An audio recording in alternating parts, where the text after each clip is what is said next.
Hindi, ano yan? 2,000 per square meter? 600 Apre- daw yata yun. 1.5 lang tong 1.5 per square meter lang tong ano. Alin? Itong kalajat. Kila Jeff? Oo. Alala, 2,000 lang yun. Hindi, ito ano pala niya. Oo nga, pero ibig sabihin ang kung San Jose, 2,000 na ngayon. There is Para malayo pa. Palibasa San Jose pa rin to, kasama pa rin siya sa ano. Pero di yan. Kaya tayo kanina.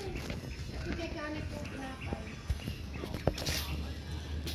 Halika na. Pinapay ka na.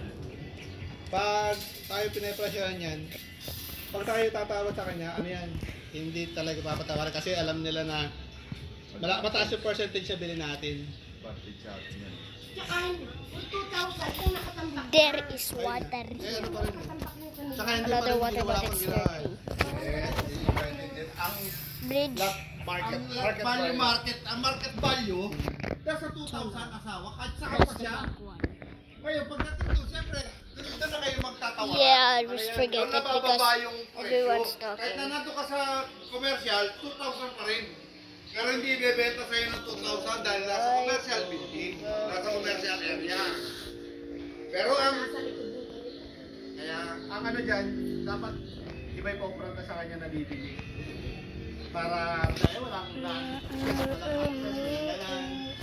kailan ba ito madedevelop? Mga gano'n. Kaya pwede niyang kaya na yung pagkakanong istalyahin, team na lang. Ayun nga, pwede niyang babaan yung ano. Para pag tayo kausap, walang ganong ano. Gagawa kahit gumawa tayong tulay dyan, papunta sa madali lang. Ayun yung gusto ko yan dyan, yung papuno kasi.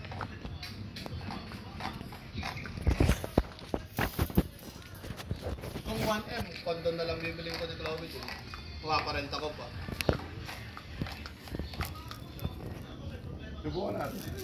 Pero kung mga 600, 700 pwede. Kasi considered farmland pa rin yan, hindi residential. Kaya yung presyo niya mas mura.